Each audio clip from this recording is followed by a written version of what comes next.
क्या आपके मन में कभी ये प्रश्न उठा है कि ये सब धर्म की शुरुआत कहाँ से हुई? ये ब्रह्मांड की शुरुआत कहाँ से हुई? सभी देवी देवता कहाँ से आए और कहाँ चले गए? और सभी लोग अपने अपने धर्म को महान क्यों बता रहे हैं? क्यों लड़ रहे हैं अपना धर्म को साबित करने के लिए? भगवान कौन है? ईश्वर कौन है? परमात्मा कौन है? देवी देवता कौन है? दानव कौन है? राक्षस कौन है? पहले कौन आया? भगवान शिव पहले थे या फिर भगवान विष्णु पहले आए? कोई इंसान हिंदू धर्म को महान बोल रहा है तो फिर कोई इंसान मुस्लिम धर्म को महान बता रहा है। असल में कौन महान है? आज के जमाने के साइंस से इतना आगे निकल चुका है तो फिर अभी भी इतनी अंधश्रद्धा क्यों फैली हुई है? मैं आपको विश्वास दिलाता हूं कि अगर आप इस वीडियो को अंत तक देखते रहते हैं तो आपको चौंका देने वाला अनुभव होगा और आपके सभी प्रश्नों का समाधान मिलेगा। स्वागत है आपका यूआर योगी में। जैसे हमने आपको पिछले वीडियो में बताया कि जीवन में संतुलन कितना जरूरी है। अगर हमें किसी भी चीज में परफेक्ट होना हो तो हमें संतुलन बनाना बहुत जरूरी है। वैसे ही अगर कोई चीज सीखनी हो तो संतुलन से सीखी जा सकती है। इसलिए हम दो विज्ञानों से समझेंगे। पहला है यौगिक विज्ञान और दूसरा है आधुनिक बाह्य जगत विज्ञान। पहले बात करते हैं यौगिक विज्ञान की नजर से कि ये ब्रह्मांड बना कैसे। आपने कहीं हिंदू कथा में सुना होगा कि इस ब्रह्मांड की रचना भगवान शिव ने की या फिर इस ब्रह्मांड की रचना भगवान विष्णु ने की और उसके बाद में सब आया। कुछ कथाएं यह भी कहती हैं कि इन दोनों की रचना भी किसी और ने की है, जिसे कोई शक्ति कहते हैं। और ये जो कथा है शक्ति की, इस कथा पर ज्यादातर चर्चा नहीं हुई है। आज हम उसी कथा को यौगिक विज्ञान की नजर से समझेंगे, सरल भाषा में। अब ईश्वर को समझने से पहले माया को समझना पड़ेगा, क्योंकि इस जगत का निर्माण माया के अहंकार से हुआ है। अगर आपको माया का अनुभव करना है तो आप अपनी नींद की अवस्था को याद कर सकते हैं और देख सकते हैं कि उस समय कैसा अनुभव होता है। एक अति शून्य अनुभव होगा, एक अति खाली अंधकार, न ऊपर कोई है न नीचे कोई है। आपके विचार भी आपके साथ नहीं है, बस एक शून्य है। कथा के अनुसार माया ने सोचा और अहंकार किया कि इस जगत पर मेरा राज्य है, और उस सोच की वजह से एक चिंगारी हुई और शिव और विष्णु का जन्म हुआ और उसने ब्रह्मा को बनाया और ब्रह्मा ने पूरे ब्रह्मांड की रचना की। अब हम यौगिक विज्ञान से इस कथा को समझने की कोशिश करते हैं। देखिए, आप जब भी निद्रा अवस्था में होते हैं तब बस एक अंधकार होता है जिसमें कोई विचार नहीं होता, कुछ दिखाई भी नहीं देता, कुछ भी नहीं होता, बस एक अंधकार होता है। और उसी समय अगर आपको कोई एक विचार आता है तो सपना शुरू हो जाता है और हम उस सपने को वास्तविकता में अनुभव कर पाते हैं। बस ये जगत की शुरुआत भी कुछ ऐसे ही हुई है, एक विचार के द्वारा। अब हम इस बात को आधुनिक विज्ञान से समझते हैं। इलेक्ट्रोएन्सेफेलोग्राफी अर्थात ईजी और मैग्नेटिक रेजोनेंस इमेजिंग अर्थात एमआरआई। ये दोनों विज्ञानों की तकनीक कहती है कि इंसानी दिमाग जब भी कुछ सोचता है तब उसके दिमाग के अंदर एक इलेक्ट्रिसिटी उत्पन्न होती है, जिसे विज्ञान की भाषा में एक्शन पोटेंशियल कहते हैं। हमारे दिमाग में करोड़ों न्यूरॉन्स के सेल होते हैं जो एक दूसरे के साथ इलेक्ट्रिक करंट के द्वारा कनेक्ट होते हैं। अब समझते हैं इलेक्ट्रिक करंट के परमाणु को। हम महत्तम प्रयास करेंगे इसे सरल भाषा में समझाने का। आपने सुना होगा कि परमाणु के अंदर इलेक्ट्रॉन, न्यूट्रॉन और प्रोटॉन होते हैं और इन तीनों के अंदर एक विद्युत ऊर्जा होती है। हिंदू धर्म में एक शास्त्र है वैशेषिका, जिसे आचार्य कन्नड़ द्वारा लिखा गया था। इस शास्त्र में परमाणु के अंदर के 3 अणु और उस अणु के स्वभाव के बारे में भी अध्ययन किया गया है, और इसे आधुनिक विज्ञान नहीं समझ पाएगा, क्योंकि विज्ञान तर्क बुद्धि से काम करता है, इसलिए वो स्वभाव नहीं समझ पाएगा। इस शास्त्र में बताया गया है कि इन तीनों अणु के स्वभाव होते हैं। इनमें से 2 अणु बीच में एक वर्तुल आकार धारण करके परिक्रमा करते हैं और तीसरा अणु जो बाहरी वर्तुलाकार धरी पर घूमता है वह नकारात्मक स्वभाव रखता है। अंदर के 2 अणु हैं, उनके भी स्वभाव अलग होते हैं। जैसे कि एक अणु शांत होता है और दूसरा सकारात्मक होता है, बच्चे की तरह, जिसे जहां कुछ अच्छा दिखे वह वहां चला जाता है। और ये तीनों अणु का एक शरीर होता है जिसे बाहरी आवरण बोलते हैं। ध्यान दीजिए, अब इस तीनों के स्वभाव के अनुसार जो बाहरी अणु है, नकारात्मक, जिसे आधुनिक विज्ञान में इलेक्ट्रॉन बोलते हैं, वह आंतरिक धरी के अंदर वो दोनों अणु के पास आने का प्रयास करेगा। अब हम इन्हें नाम देते हैं थोड़ा सरल तरीके से समझाने के लिए। समझे कि बाहर का जो अणु है उसका नाम विष्णु है और वह नकारात्मक ऊर्जा धारिता है, अंदर के ब्रह्म और शिव अणु को मिलना चाहता है, क्योंकि वह शिव अणु की सकारात्मक ऊर्जा से प्रभावित होता है। अब आगे विष्णु अणु और शिव अणु से मिलने की चेष्टा करेगा। अब विज्ञान यह पूछेगा कि क्यों करेगा। जवाब है उनका स्वभाव। जब विष्णु अणु शिव अणु से आकर्षित होकर उनके पास जाएगा, तब ब्रह्मा अणु एक तरंग उत्पन्न करेगा और विष्णु अणु को आवरण से बाहर फेंक देगा। जैसे ही विष्णु अणु बाहर निकलेगा, तुरंत शिव अणु विष्णु अणु के पास जाएगा और उनके साथ प्रतिक्रिया करके और एक आवरण बनाएगा। प्रतिक्रिया करने से एक नए ब्रह्मा अणु का जन्म होगा और शिव अणु फिर से ब्रह्मा अणु के पास वर्तुल धरी पर घूमने के लिए आ जाएगा और आगे फिर से वही घटना होगी। विष्णु अणु शिव अणु के पास आएगा और आवरण से बाहर निकल जाएगा। समझ रहे हो बात को? ध्यान दीजिए, जब आवरण से शिव और विष्णु अणु बाहर निकल जाएंगे, तब ब्रह्मा अणु अकेला रह जाएगा और वो कंपन उत्पन्न करेगा और कंपन करके अपने आप को मिटा देगा और अंदर की ऊर्जा बाहर छोड़ देगा, जिस ऊर्जा को प्रकाश बोलते हैं। और ये सब खेल निरंतर चलता रहता है ब्रह्मांड में। अगर शॉर्ट में समझें तो माया के विचार द्वारा एक विद्युत की चिंगारी का जन्म होता है। जैसे हमारे दिमाग में न्यूरॉन्स काम करते हैं सोचते समय, फिर उस चिंगारी में 3 अणु होते हैं, ब्रह्मा, विष्णु और महेश। ये तीनों के बीच में प्रतिक्रिया होती है और ब्रह्मा अणु प्रकाश देकर चला जाता है और विष्णु और महेश अणु एक नया अणु निरंतर बनाते रहते हैं। शायद हमारे धर्म ने इसे क्षणभंगुर कहा है, जो निरंतर चलता ही रहता है। अगर सांसारिक आदमी इसे सीधी भाषा में समझना चाहें तो वो समझे कि स्त्री नकारात्मक स्वभाव वाली एक तत्व है और पुरुष सकारात्मक स्वभाव वाला एक इंसान है। दोनों के बीच में हुई संभोग के कारण एक बालक का जन्म होता है, जो स्वभाव रूप से शांत और स्थिर होता है। अब देखिए, इस प्रतिक्रिया से 5 चीजें बाहर निकलती हैं: तरंग, वाइब्रेशन, प्रकाश, ऊर्जा और ब्रह्मांड, यानी कि वो जगह जहां पर प्रतिक्रिया होती है। तो हमने धर्म के अनुसार बिग बैंग थ्योरी के पहले क्या हुआ था उसे जाना। अब ये प्रतिक्रिया को आधुनिक विज्ञानन की नजर से समझते हैं। एक एटम के अंदर एक न्यूक्लियस होता है, जिसके अंदर न्यूट्रॉन और प्रोटॉन होते हैं। स्टेबल सिचुएशन में अब बाहरी ऑर्बिट में इलेक्ट्रॉन घूमता है। इन दोनों के ग्रेविटी फाइनर्स की वजह से जब इलेक्ट्रॉन प्रोटॉन से अट्रैक्ट होकर न्यूक्लियस में आने का प्रयास करता है, तब प्रोटॉन उसे बाहर फेंककर ऑर्बिट से निकाल देता है और तभी एक गामा रेडिएशन का जन्म होता है। और जब प्रोटॉन इलेक्ट्रॉन के पास जाता है, तब फोटोन का जन्म होता है, जिसमें पॉजिटिव प्रोटॉन और नेगेटिव इलेक्ट्रॉन ही होते हैं। इसी कारण फोटोन का मास नहीं होता है। अब ब्लैक होल की थ्योरी को समझें तो एक तारा होता है जो अपने ऑर्बिट से बाहर निकल गया होता है और कुछ वर्षों में अपना प्रकाश खो देता है और वाइब्रेशन क्रिएट करके एक ब्लैक होल बन जाता है। और ये सब प्रक्रिया स्पेस में ही होती है। दोनों विज्ञानों को समझकर आगे ब्रह्मांड के जन्म के ऊपर बात करेंगे। जो ऑर्बिट है उसे हमारे शास्त्र ने आवरण कहा है। उसके जो चार्ज है नेगेटिव और पॉजिटिव, हमारे शास्त्र ने उसे स्वभाव बोला है। प्रोटॉन को ब्रह्मा, इलेक्ट्रॉन को विष्णु और न्यूट्रॉन को महेश नाम दिए गए हैं। गामा रेडिएशन को तरंग, फोटोन को प्रकाश, ब्लैक होल की वाइब्रेशन को कंपन और जो प्रकाश बाहर फेंकता है उसे ऊर्जा बोला गया है। और अंत में जो स्पेस की बात करते हैं उसे ब्रह्मांड बोला गया है। हमने जाना कि परमाणु का जन्म कैसे होता है और अब जानते हैं कि परमाणु से इस ब्रह्मांड की रचना कैसे हुई। पहले जानते हैं आधुनिक विज्ञान क्या बोलता है। 1915 में आइंस्टीन ने एक थियरी दी जिसे जनरल रिलेटिविटी कहते हैं। उसके बाद 1927 में बेल्जियन प्रिस्ट और जॉर्ज लेमेत्रे द्वारा खोजी गई थियरी है जिसे बिग बैंग थियरी कहते हैं। इस थियरी के बाद बहुत सारी थियरी की खोज हो चुकी है।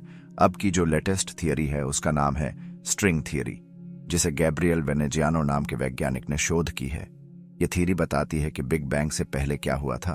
तो पहले स्ट्रिंग थियरी जानते हैं और फिर हमारा धर्म क्या कहता है वो जानते हैं। स्ट्रिंग थियरी बताती है कि एक डॉट पार्टिकल है जिसकी साइज और आकार नहीं है।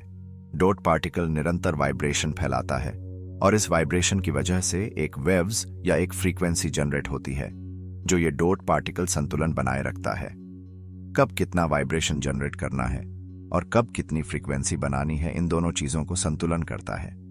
जब ये वाइब्रेशन और फ्रीक्वेंसी आगे बढ़ते हैं तो एक पार्टिकल को मास और चार्ज प्रदान करते हैं, जिसकी वजह से हर एक पार्टिकल वाइब्रेट होता है और एक वेव से आगे बढ़ने लगता है, जिसे स्पेस एक्सप्लोशन कहते हैं।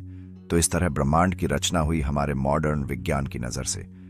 किसी चीज से वाइब्रेशन और वेव्स बाहर निकलते हैं और एक अणु पार्टिकल्स को चार्ज और मास दिया, उसकी वजह से अनुमेय प्रतिक्रिया हुई, जो हमें अभी पीछे बताया गया था।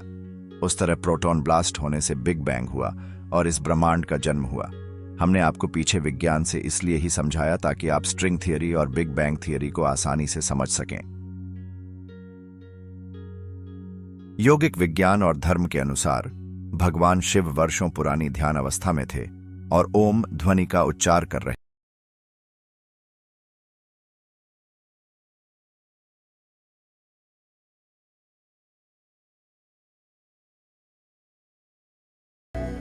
उसके बाद ध्यान अवस्था से उठे और उसने आनंदमय अवस्था में आकर नृत्य किया, जिसे शिव तांडव कहते हैं।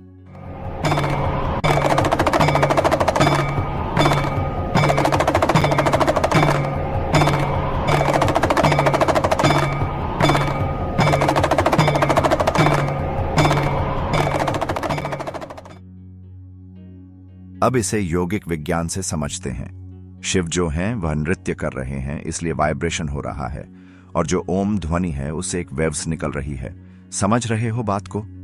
ध्यान दीजिए, स्ट्रिंग थियरी बताती है कि कहीं से वाइब्रेशन आ रही है और वेव्स यानी कि फ्रीक्वेंसी आ रही है।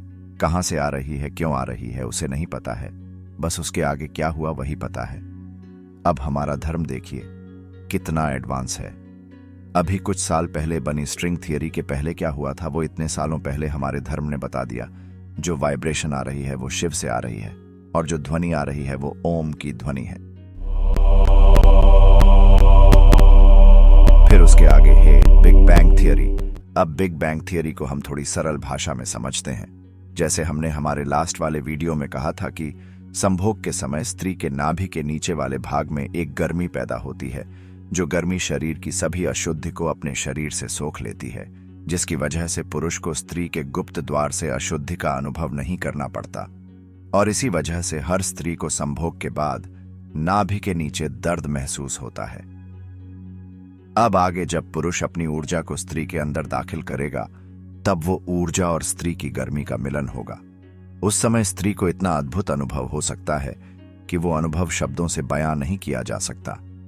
अब वो ऊर्जा और गर्मी 9 महीने तक स्त्री के गर्भ में रहेगी और कोई जीव का निर्माण होगा। अब कुछ लोग कहेंगे कि जीव का निर्माण केवल ऊर्जा से ही संभव है, उसे गर्मी की जरूरत नहीं है। तो उन लोगों के लिए एक पक्षी का उदाहरण देना चाहूंगा। एक अंडे के अंदर का जीव ऊर्जा से बना हुआ है, उसे पक्षी बाह्य गर्मी देकर उस जीव का निर्माण करता है।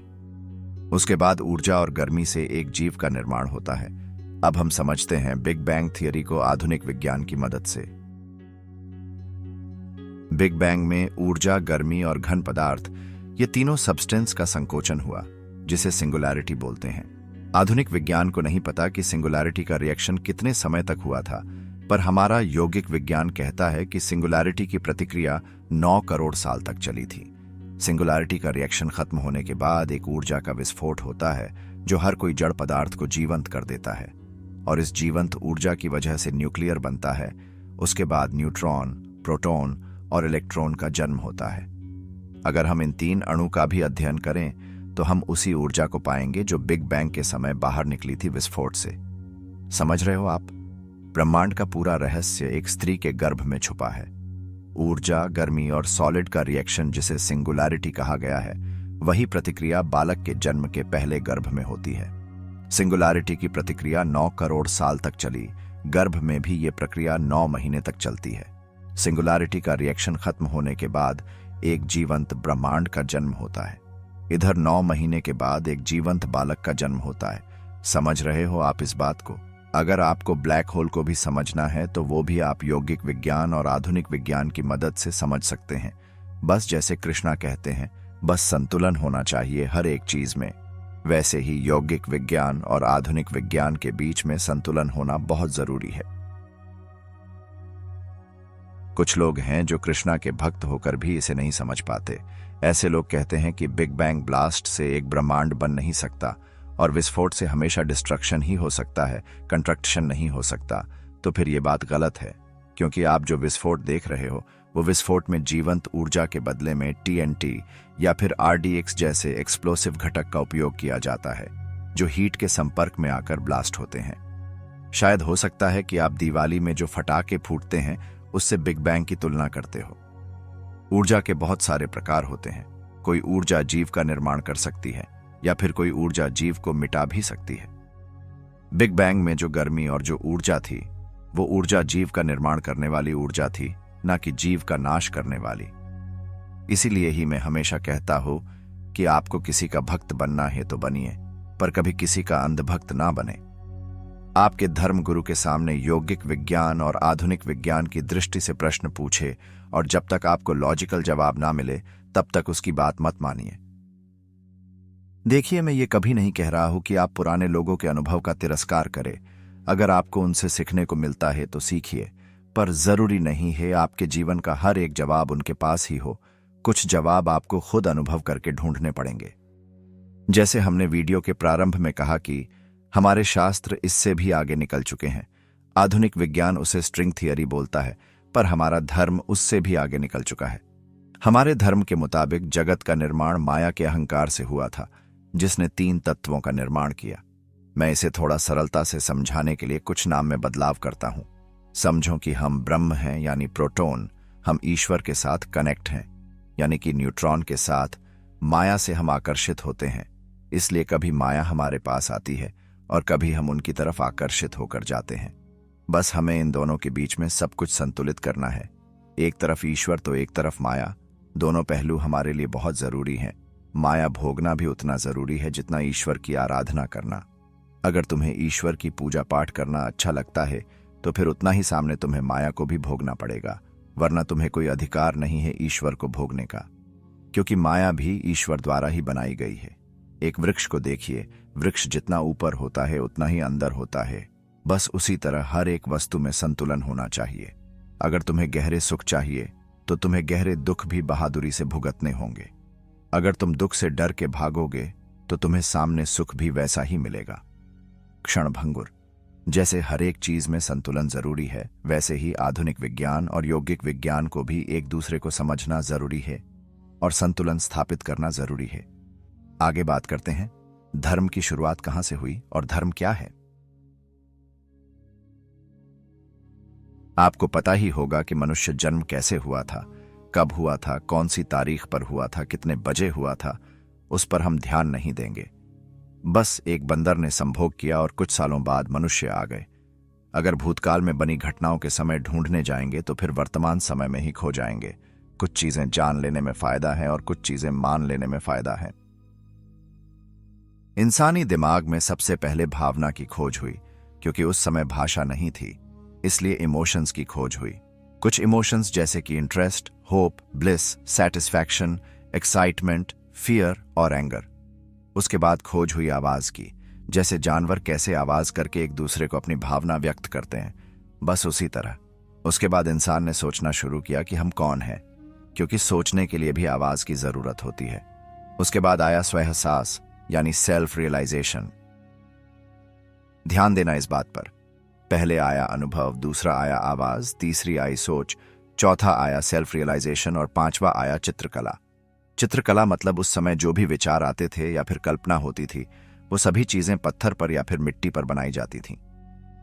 उसके बाद पहले आया शिव धर्म, जिसे इनर साइंस, यौगिक विज्ञान या फिर स्व एहसास भी कह सकते हैं, और सभी लोगों ने शिव धर्म का पालन किया। शिव धर्म यानी कि खुद के अनुभव।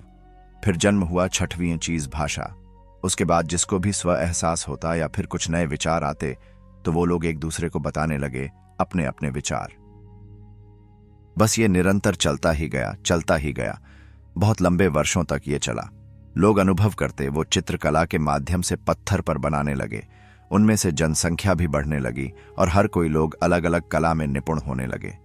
कोई मूर्ति बनाने में निपुण हो गया तो फिर कोई लिखने में हो गया या फिर कोई ध्यान में हो गया। सब लोगों ने कुछ न कुछ चीजों की खोज की।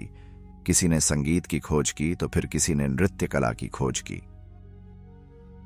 हमारे धर्म के अनुसार उस समय को सतयुग बोला जाता है, जिस समय में सत्य की खोज हुई।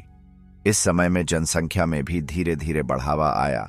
शास्त्र कहते हैं कि उस समय 33,000 लोग इस धरती पर रहते थे और हर कोई वैज्ञानिक की तरह खोज कर रहा था।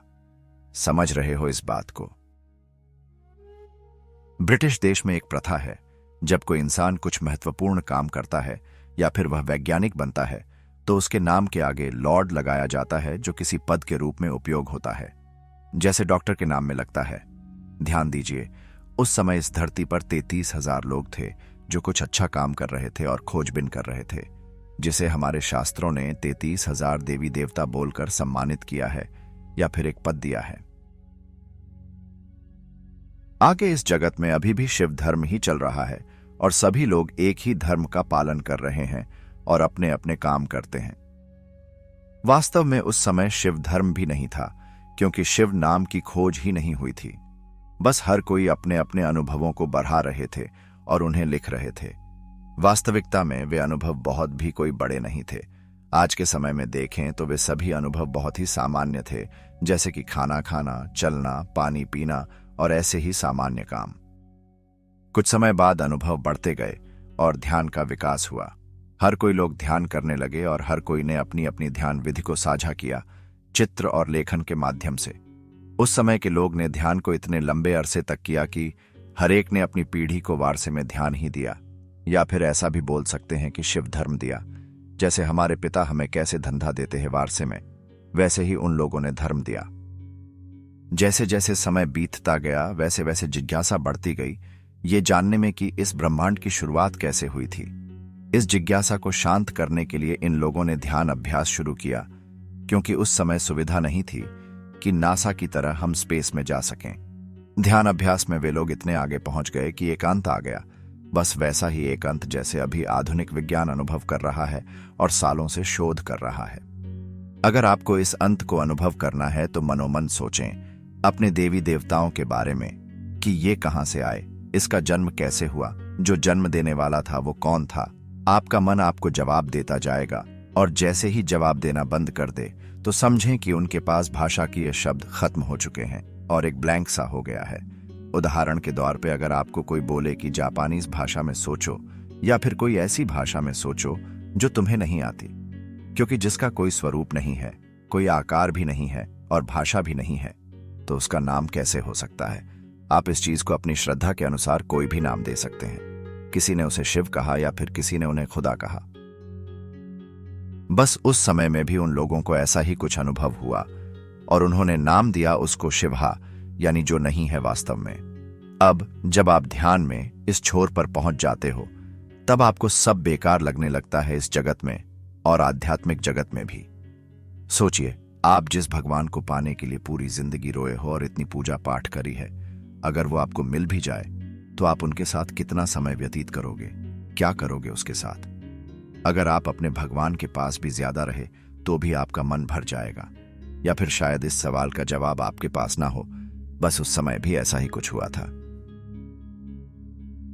कुछ समय के बाद ध्यान अभ्यास होना ही बंद हो गया और सब लोगों ने माया को भोगना शुरू कर दिया, क्योंकि सबको पता चल गया कि परमात्मा तो इधर ही है। माया को भोगते भोगते एक नए धर्म की शुरुआत हुई, तर्क बुद्धि धर्म, जिसे धार्मिक भाषा में विष्णु धर्म भी बोलते हैं। हर कोई ने इस जगत में जीना शुरू किया, हर कोई ने संघर्ष किया और हर कोई ने उन्नति की प्राप्ति की। जैसे शिव धर्म में कैसे हर कोई अपना अनुभव लिख रहा था, वैसे ही हर कोई इस धर्म को लिखने लगे। इसलिए आपने देखा होगा कि कुछ शास्त्र वस्तु जगत पर भी बने हुए हैं, जैसे कि आयुर्वेदा, वास्तुशास्त्र, यंत्र शास्त्र, ज्योतिष शास्त्र और वैसे कई सारे। शास्त्र का सच्चा अर्थ होता है विज्ञान। तब हर कोई उन्नति की प्राप्ति कर रहा था और सुख को भोग रहा था और साथ में जरूरत के मुताबिक ध्यान भी कर रहा था। एक संतुलन था तब सुख और शांति के बीच में। अपने विष्णु धर्म या फिर विष्णु भगवान को देखा होगा कि वे हमेशा एक राजा की तरह ही होते हैं, फिर भी वो शांत है, और शिव धर्म में हमेशा एक सादगी और शांति का प्रतीक होता था।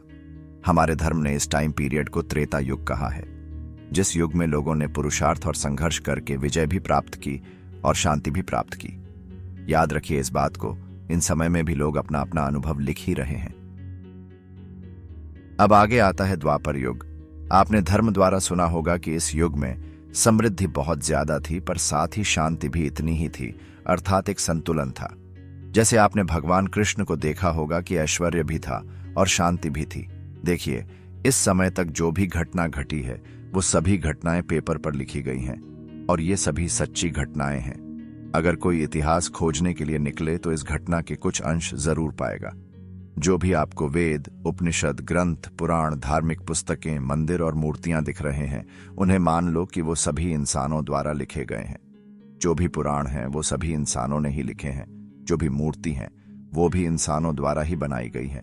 जो भी माया रची गई है वो भी इंसानों द्वारा ही रची गई हैं। फिर वो धर्म हो, रिवाज हो, पाप हो या फिर पुण्य हो, जो भी धार्मिक नियम दिख रहे हैं वो सभी हमने ही बनाया है। इस धरती पर राम भी सच में हुए हैं और कृष्ण भी सच में हुए हैं, पर उनके नाम को हम इंसानों ने ही रखे थे। जैसे आप अपना नाम खुद नहीं रखते, वैसे ही वो लोगों ने भी अपना नाम नहीं रखा था। समझ रहे हो इस बात को? सभी धर्म की शुरुआत भी इंसानों ने ही की थी।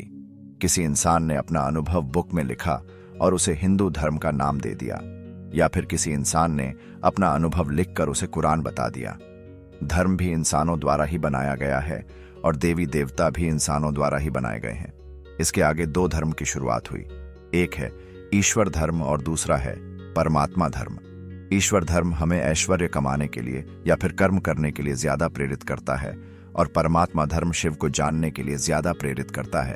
आपने देखा होगा कि जो विष्णु धर्म है वो हमेशा कर्म करने पर ज्यादा प्रेरित करता है, और शिव धर्म ज्यादातर शांति और समाधि के लिए प्रेरित करता है। अब किसी की मन में संदेह जगेगा कि कौन सा धर्म पहले आया और कौन सा धर्म बाद में। देखिए, अभी जो बुक्स आप बाजार में देखते हो उसके पीछे बनाने वाले का नाम और तारीख होती है, पर जो पुराने ग्रंथ थे उसके ऊपर बनाने वाले का नाम तो लिखा होता है पर समय नहीं लिखा होता। और अगर समय लिखा भी हो तो अलग यूनिट से कैलकुलेट होता था, जिसे अभी के समय में उसे जानना मुश्किल है, क्योंकि तब हिंदू कैलेंडर या फिर ज्योतिषी नक्षत्र शास्त्र की खोज नहीं हुई थी। अब आगे आता है कलयुग, जिसमें हमने खुद के अनुभव को बढ़ाने की बात तो दूर, पर हर कोई के अनुभव को नकारना शुरू किया। हमने लड़ना शुरू किया। मुसलमान बोलता है मेरा धर्म महान, हिंदू बोलता है मेरा धर्म महान, और इस बात को साबित करने के लिए हमने पीछे जाना शुरू किया। इन तीनों युगों में से किसी ने भी यह नहीं किया था, भूतकाल में जाने का काम। आज हिंदू इसलिए ही दुखी हैं क्योंकि वह अपना धर्म बस साबित करना चाहता है, और उसको लगता है कि जो भी भूतकाल में बना वही जीवन है। इसलिए हर कोई हिंदू का मुंह भूतकाल की तरफ घूम गया है। आज वेस्टर्न ने इस बात को नहीं माना और अपना खुद का धर्म बनाकर आगे निकल गए। वेस्टर्न को समृद्धि तो मिल गई, पर वह शांति से वंचित हो गए, क्योंकि उसकी नजर भविष्य पे टिकी हुई है। क्यों ना हम साबित करना छोड़े और हमारे धर्म को जानना शुरू करें? क्यों ना वह जानना छोड़ दें कि कब हुआ था और क्यों हुआ था? उनसे अच्छा है कि हम उनमें से कुछ अच्छा सीखें और कुछ अच्छा जाने और वर्तमान में जिए। तो इस तरह धर्म की स्थापना हुई। जिन लोगों ने अपने आप को जाना, वही लोगों ने अपना खुद का धर्म बनाया। अब देखते हैं कि देवी देवता और अंधश्रद्धा का जन्म कहां से हुआ। अब इस बात को एक कथा के माध्यम से समझते हैं। एक गांव में एक गौतम नाम का लड़का रहता था। गौतम स्वभाव से शौकीन किस्म का था, जिसे खाना पीना, दोस्तों के साथ घूमना और मौज मस्ती करने में अच्छा लगता था।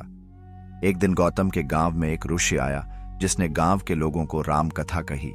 गौतम भी वहां बैठा था और सुन रहा था, पर गौतम को देवी देवता की कथा में इतनी रुचि नहीं थी। वह बस सुनने के खातिर सुन रहा था और उसका ध्यान कहीं और ही था। कथा समाप्त होने के बाद गौतम ने वो ऋषि के साथ तर्क बुद्धि से आर्ग्यूमेंट्स की ओर पूछा कि कहाँ हैं तुम्हारे भगवान? मेरे सभी दोस्त अपने व्यापार में प्रगति कर रहे हैं, मुझे क्यों तुम्हारा भगवान कुछ नहीं दे रहा है? ऋषि ने देखा कि गौतम लोभी इंसान है जो पैसों के लिए ही भगवान का नाम लेता है। ऋषि ने कहा, अगर तुम्हें पैसे चाहिए तो तुम ध्यान करना शुरू कर दो। दूसरे दिन ही गौतम ने ध्यान शुरू कर दिया। शुरुआती दिनों में कुछ खास अनुभव नहीं हो रहे थे, पर धीरे धीरे जैसे आगे बढ़ने लगा वैसे कुछ अनुभव उसे होने लगे। गौतम जब भी ध्यान में बैठता तब वो अपने आराध्य को याद करता, जो उसे अपने माता पिता द्वारा बताए गए थे। गौतम ध्यान करते समय बस एक ही उद्देश्य रखता था, पैसा। गौतम के व्यापार में जितनी भी समस्याएं थीं, वो सभी समस्या के बारे में वो ध्यान के दौरान सोचता और सभी समस्या का समाधान लेकर ध्यान से बाहर निकलता। धीरे धीरे समय बीतने के बाद गौतम व्यापारिक रूप से स्थायी हो गया और अच्छा खासा धन कमाने लगा। धन कमाने के बाद गौतम को जिज्ञासा जागी। भगवान कौन है उसके बारे में जानने की। तभी उसने ध्यान अभ्यास को और ज्यादा आगे बढ़ाया। कुछ सालों तक आगे बढ़ने के बाद गौतम वह मुकाम पर पहुंच गया कि उसने ईश्वर का निरंजन निराकार स्वरूप देख लिया। निरंजन निराकार स्वरूप यानी कि जो नहीं है, जैसे मैंने पीछे बताया शिवा। गौतम को अभिमान आ गया, वो अपने आप को ईश्वर समझने लगा और धीरे धीरे उसकी भगवान पर से श्रद्धा खत्म हो गई और वो एक आवारा बन गया। गौतम ने अपने खुद के नीति नियम बनाए क्योंकि उसको पता चल गया कि ऊपर कोई नहीं है हमें देखने वाला। और फिर गौतम ने सभी भक्तों के सामने लड़ना और झगड़ना शुरू कर दिया और जिंदगी के भोग विलास भी गर्व से लेने लगा। और धीरे धीरे उसने ध्यान भी बंद कर दिया क्योंकि उसको लगने लगा था कि वह कुछ नहीं है, उसका अंत बस खाली है। बस ऐसे ही जिंदगी चल रही थी। एक दिन गौतम मानसिक रूप से निराश था तो उसने अपने दोस्तों के साथ बैठकर कुछ नशे किए। गौतम गलत काम को बड़े गर्व से करता था क्योंकि उसको पता था ऊपर कोई नहीं है। उसी दिन नशे करने के कारण गौतम की तबीयत भारी रूप से बिगड़ गई और गौतम होश की हालत में भी नहीं था। उसने अपने दोस्तों से मदद मांगी उसे घर पहुंचाने के लिए और सभी दोस्तों ने उनकी मदद भी की। बीच रास्ते में हालत इतनी ज्यादा खराब हो गई कि उसे बस मौत ही दिखने लगी। उस समय गौतम मनोमन सोच रहा था, अरे ये मुझे क्या हो रहा है, मैं तो एक योगी हूं, ये नशा मेरा क्या बिगाड़ सकता है। और उसने अपनी सांस पर ध्यान देना शुरू किया और अलग अलग तरीकों से अपने आप को शांत करने का प्रयास किया। फिर भी कोई फर्क नहीं पड़ा और उसे बस एक ही बात याद आई। वो थे उसके देवी देवता जो उसके माता पिता ने उसे विरासत में दिए थे। गौतम की हालत बहुत ही खराब थी। वो आंख खोलने या फिर खड़े रहने की हालत में भी नहीं था। बस उसी समय उसने अपने देवी देवता को याद करना शुरू कर दिया और माफी मांगने लगा कि मुझे माफ कर दीजिए, मुझ में ज्ञान का अहंकार आ गया था और मैंने अहंकार में आकर सब कुछ गलत कर दिया। उस समय गौतम को वो प्रार्थना माता पिता की हूंफ की तरह अनुभव हो रही थी और उसी समय गौतम ने अपने देवी देवता को फिर से मानना शुरू किया। अगले दिन गौतम उठा और उसने अपने स्वास्थ्य को लेकर काफी बढ़िया अनुभव किया। गौतम ने फिर से अभिमान किया कि देवी देवता जैसी कोई चीज नहीं होती और फिर से अपने रेगुलर काम में लग गया। थोड़े समय बाद उसे पता लगा कि उसकी एक बहुत ही अमूल्यवान चीज उस रात को नशे की हालत में खो गई है और वो बहुत ज्यादा चिंतित हो गया। गौतम ने उस चीज को ढूंढना शुरू कर दिया पर वो कहीं नहीं मिली। सभी जगह पर उसने ढूंढा, हर जगह के कोने कोने में ढूंढा, उसे फिर भी नहीं मिला। वो बहुत ही निराश हो गया और रोने लगा और मनोमन सोचने लगा कि मैंने तो ईश्वर को देखा है और मैं वही ईश्वर हूं।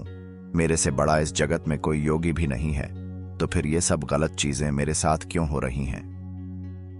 फिर आगे उसने फिर से अपने देवी देवता को याद किया और रोकर फिर से माफी मांगी और कहा कि जहां ज्ञान है वहां अहंकार कैसा, और जहां अहंकार है वहां ज्ञान कैसा।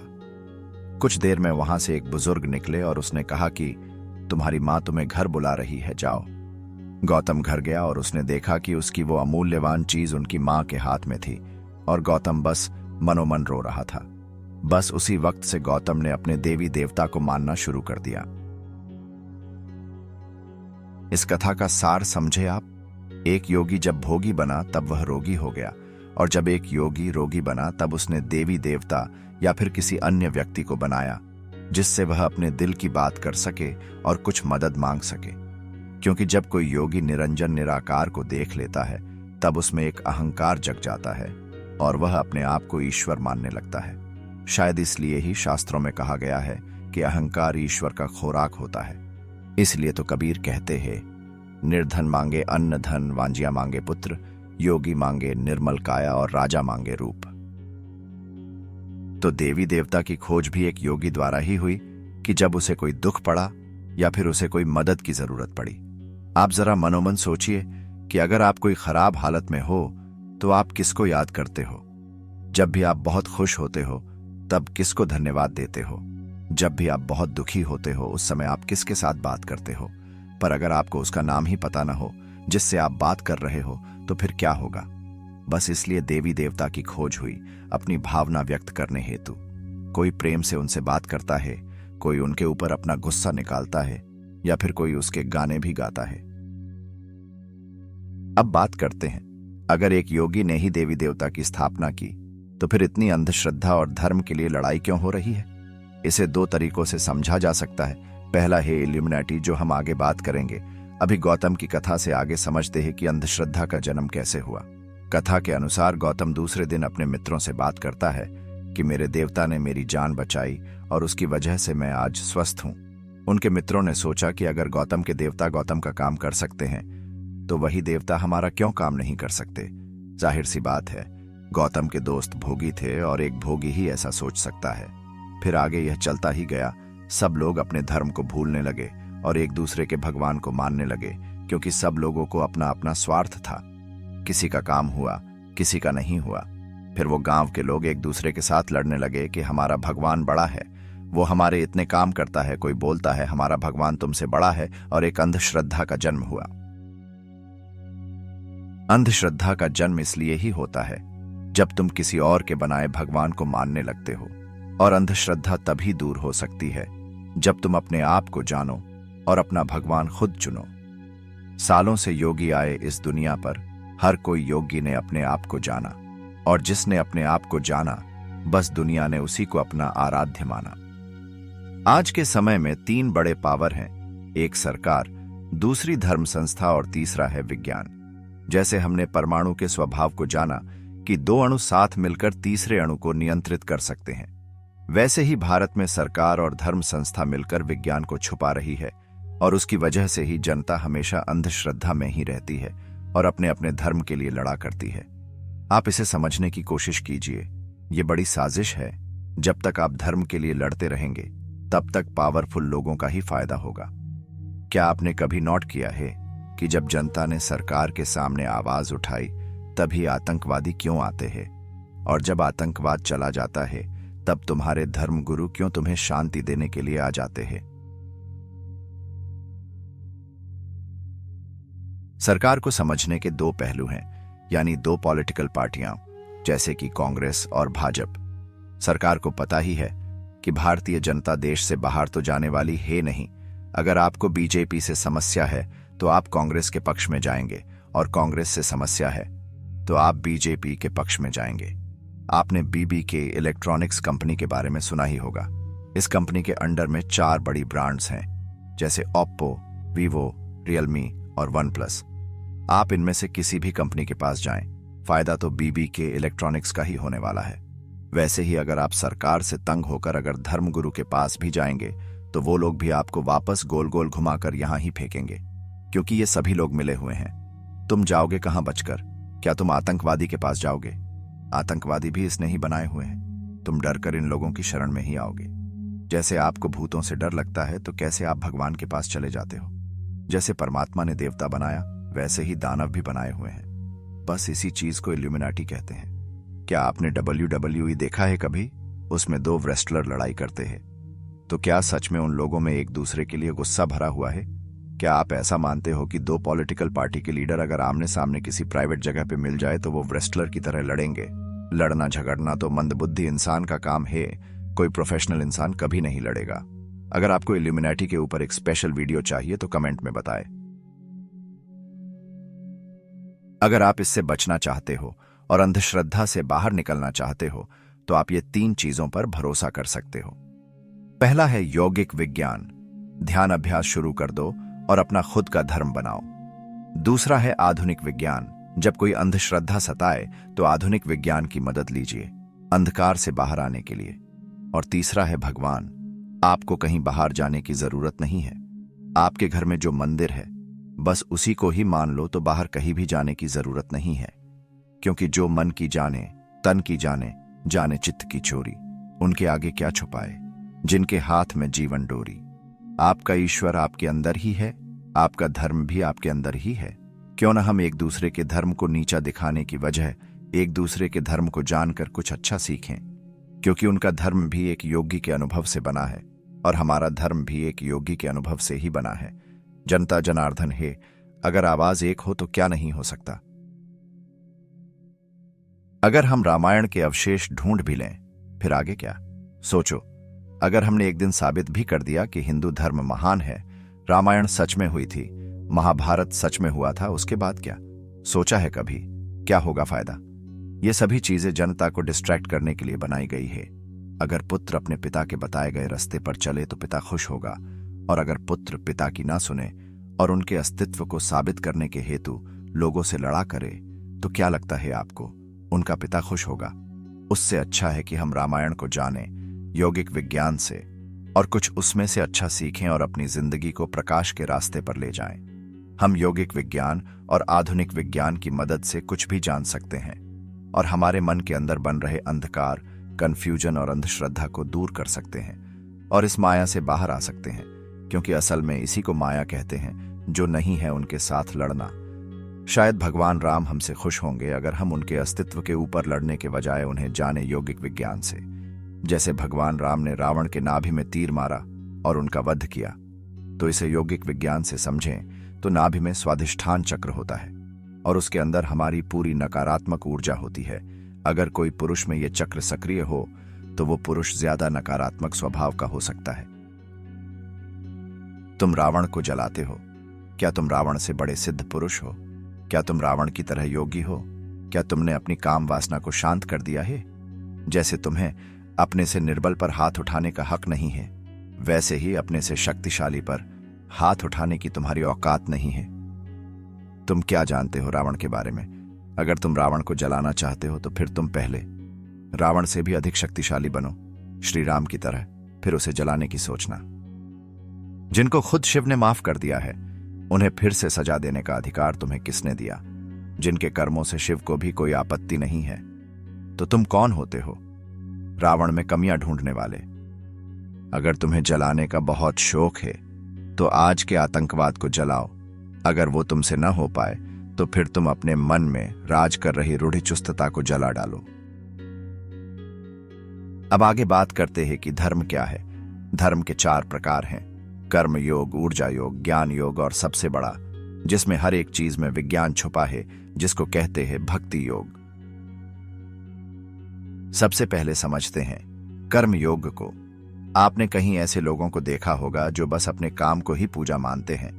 उस तरह के लोग ना कुछ सत्य को जानने की चेष्टा रखते हैं और ना वो शांति प्राप्त करने की इच्छा रखते हैं, और ये बस वही लोग हैं जिनको वर्षों से पाखंडी लुटते आ रहे हैं। आपने गुजरात के मोरारी बापू का नाम सुना होगा। जरा देखिए इस क्लिप को और सोचिए, जिनको राम मिल गया हो उनको अहंकार कैसा? क्या उनको अपना पद प्रिय है या फिर उनका अहंकार? क्या वो सदगुरु का सम्मान करने के लिए अपनी सीट पर से खड़े भी नहीं हो सकते? अब कुछ लोग बोलेंगे कि राम कथा सुनाते समय उस पद से खड़े नहीं हो सकते, तो उसके लिए एक ही प्रश्न है कि ये नियम बनाया किसने? क्या ये नियम इंसान ने बनाया या फिर भगवान राम ने? भगवान राम ने भी शबरी का सम्मान रखने हेतु अपने खुद के पवित्रता के नियम तोड़े थे और शबरी के झूठे बोर खाकर उनका सम्मान रखा था। तो क्या मोरारी बापू भगवान राम से इतना भी नहीं सीख सकते किसी का सम्मान करना? अब कर्म योग की बात करें तो आपने अमेरिकन जनता को देखा होगा, वो बस कर्म योग को ही मान रही है। पुरुषार्थ परमो धर्म, यानी कि काम ही मेरी पूजा है। ऐसे लोग अपनी जगह पर सही हैं, पर उसके जीवन में से कुछ पहलू की कमी रह जाती है। जैसे एलोन मस्क कहते हैं कि अगर तुम मुझे संडे की दिन रात को 3 बजे भी कॉल करो, मुझे कोई समस्या नहीं है। क्या हमारा बस एक ही काम है, धन कमाना? अगर तुम 24 घंटे गधे की तरह काम करते हो तो 2 समस्या हो सकती है। पहली आपके व्यापार में, अन्यथा आपके दिमाग में। क्योंकि यदि तुम जीवने एके सुखे प्रतिष्ठितम रहस्य तदा तुम वंचितो भविष्यसि अनेकैः सुख है। ये च भोग्या धन रहिता भोग्या च संति भोग्या च तानि त्वं विना भुंक्ते तो भोग्यान्यपि दिव्यानि। अर्थात अगर तुम्हारी जीवन धारा एक ही सुख पर गिर रही है तो तुम इस जगत के अनेक सुखों से वंचित हो जाओगे जो परमात्मा ने बनाए हैं, जिसे तुम धन के बिना भी भोग सकते हो। इस दुनिया पर सबसे सुखी इंसान वही है जिसने खुद को माना है, क्योंकि वो इंसानों के द्वारा बनाए गए नियमों का पालन नहीं करता और ना धर्म के बनाए नियमों का पालन करता है। वो बस एक ही नियम का पालन करता है, प्रकृति के नियम। प्रकृति के नियम बहुत आसान हैं समझने में। जो तुम काम करते हो बस वही परिणाम पाते हो। कोई फर्क नहीं पड़ता तुम किस जाति के हो, किस प्रजाति के हो, दिखने में कैसे हो, कोई फर्क नहीं पड़ता। ऐसे लोगों के कुछ उदाहरण हैं इस दुनिया पर, जैसे कि आर्टिस्ट लोग। वे बस इस जीवन को भोगते हैं और काम करते हैं अपना। देखिए, अगर आपके पास सच में कुछ है इस दुनिया को देने के लिए, तो तुम्हें रुकने की जरूरत नहीं है, तुम्हें इन्वेस्टमेंट की भी जरूरत नहीं है। बस तुम्हें तीव्र इच्छा होनी चाहिए। ये प्रकृति तुम्हें मदद करेगी आगे बढ़ने में। बस कर्म करो और परिणाम पाओ। अब आगे है ऊर्जा योग। इस योग को क्रिया योग भी कह सकते हैं। इस प्रकार के व्यक्ति को इस जगत में बस ऊर्जा ही दिखाई देती है। शरीर के अंदर ऊर्जा, शरीर के बाहर ऊर्जा। बस ये लोग ऊर्जा का संचय करते हैं और ऊर्जा की पूजा करते हैं। महात्मा गांधी, भीष्म पिता और स्वामी विवेकानंद जैसे लोग इस प्रकार की श्रेणी में आते हैं। इस जगत पर ऊर्जा योगी ने ही ऊर्जा का संचय का उपयोग सिखाया है, जैसे कि ब्रह्मचर्य पालन, सीमेन रिटेंशन और नो फेब। देखिए, ब्रह्मचर्य एक एंशिएंट वर्ड है जिसे आज के समय में सीमेन रिटेंशन कहते हैं। आज के समय में एक बहुत बड़ी अफवाह फैली हुई है कि अगर तुम ब्रह्मचर्य पालन नहीं करते तो तुम इस दुनिया पर कुछ नहीं कर सकते। देखिए, वीर्य एक जीवन ऊर्जा है जिसके कुछ फायदे हैं, जैसे कि संसार को आगे बढ़ाना, आध्यात्मिक दुनिया के कुछ अनुभव करना या फिर शारीरिक शक्ति को बढ़ाना। पर यह जरा सा भी जरूरी नहीं है कि अगर तुम्हारे पास वीर्य हो तभी कुछ बड़ा काम कर सकते हो। हाँ, मदद तुम्हें जरूर मिल सकती है, पर तुम अगर मानसिक और शारीरिक दौर से शक्तिशाली हो तो तुम ये सभी काम मदद के बिना भी कर सकते हो। पसंद तुम्हारी है कि तुम्हें मदद की जरूरत है या नहीं। अगर तुम निर्बल हो तो इसकी मदद तुम्हें अनिवार्य है। एक कमाल की बात यह है कि ये चारों योगी एक दूसरे के धर्म का तिरस्कार करते हैं और बस अपने धर्म को ही महान बताते हैं। जरूरी भी नहीं है कि अब तक के जो भी योगी हुए हैं वो सभी सच्चे हो, जैसे कि परमहंस योगानंद, जिसने योगी बनकर बस अंधकार फैलाने का काम किया। अगर आपने ऑटोबायोग्राफी ऑफ योगी बुक पढ़ी हो तो आपको अनुभव होगा कि योगानंद ने बस जानकारी ही दी है उस समय की। उसमें न कोई खुद के अनुभव है, न कोई मेडिटेशन टेक्निक है, अथवा न कोई समाधि के अनुभव की बात। बस नटवर बाबा जैसे काल्पनिक पात्र की कहानी है। देखिए, एक सच्चा योगी वही है जो लोगों के सामने आने में डरे नहीं, सच्चाई के साथ खड़ा रहे, जो संसार में भी रहे और ईश्वर में भी रहे, जैसे भगवान श्री कृष्णा। कृपया भगवान श्री कृष्ण को इस मामले में शामिल नहीं करें, क्योंकि अगर सचमुच में कृष्ण आज यहां होते तो वे आपके जैसे दुर्बुद्धियों के साथ पहाड़ों में कभी नहीं छिपते। अगर कोई नटवर बाबा जैसा व्यक्ति इंसानों से डरकर पहाड़ों में छुप जाए और अपने चमत्कार अपने तक ही सीमित रखे तो उसे योगी नहीं पर डरपोक कहना उचित होगा, क्योंकि इस धरती पर नटवर बाबा से भी बड़े लोग आए हैं, जैसे कि भगवान शिव, भगवान कृष्ण, भगवान राम। पर उसने अपना ज्ञान सब में बांटा, ना कि नटवर बाबा की तरह पहाड़ों में छुपे। अगर कोई सांसारिक जगत में ही बस खुश रहना चाहता है और उसके लक्ष्य अगर आध्यात्मिक जगत के ना हो तो वो ऊर्जा योग और कर्मा योग का कॉम्बिनेशन करके इस जगत पर सुख प्राप्त कर सकता है। अब हम बात करते हैं ज्ञान योग। आजकल बहुत सारे लोग सोचते हैं कि ज्ञान का मतलब किताबी जानकारी को इकट्ठा करना और उस जानकारी को विद्यार्थी की तरह दोहराना। आपने अभी के समय के ऐसे कई लोग देखे होंगे जो शास्त्र से कोई एक श्लोक उधार उठाकर पब्लिक के सामने बोलते हैं और खुद बड़े ज्ञानी है वैसा बताते हैं। शायद ये काम तो कोई विद्यार्थी भी कर सकता है। या फिर ऐसे भी कई लोग हैं जो तोते की तरह भगवद गीता को कंठस्थ बोल जाते हैं। देखिए, ज्ञान का मतलब ये नहीं है कि आप जानकारी इकट्ठा करें। ज्ञान का मतलब है अनुभव। इस सीमा पर बहुत कम लोग हैं जो पहुंच पाए हैं। जिसने अनुभव प्राप्त किया वो मुख से बोले और जिसने जानकारी प्राप्त की उसने किताब पर लिखा। भगवद गीता श्री कृष्णा ने नहीं लिखी थी या फिर अर्जुन ने भी नहीं लिखी थी। हमने जो भगवद गीता पढ़ी है वो एक रथ चालक संजय के द्वारा बोली गई है। क्या आपको लगता है कि एक रथ चालक या फिर आज की भाषा में जिसे ड्राइवर बोलते हैं वो अर्जुन की तरह कृष्ण की बात को समझ सका होगा? क्योंकि कृष्ण कभी नहीं चाहते थे कि तुम जानकारी इकट्ठा करने वाले बनो। जानकारी जमा करके लोगों में ज्ञान मत बांटो, अपना खुद का अनुभव लोगों में बांटो। तुम अपना खुद का अनुभव किसी के सामने बताने से तभी डरते हो जब तुम्हें गलत साबित होने से डर लगता है। इसी कारणवश ये धर्मगुरु आपको किताबी जानकारी बताते रहते हैं और कोई सामने बोले तो तुम उस किताबी जानकारी से डराकर उसे चुप कर देते हो।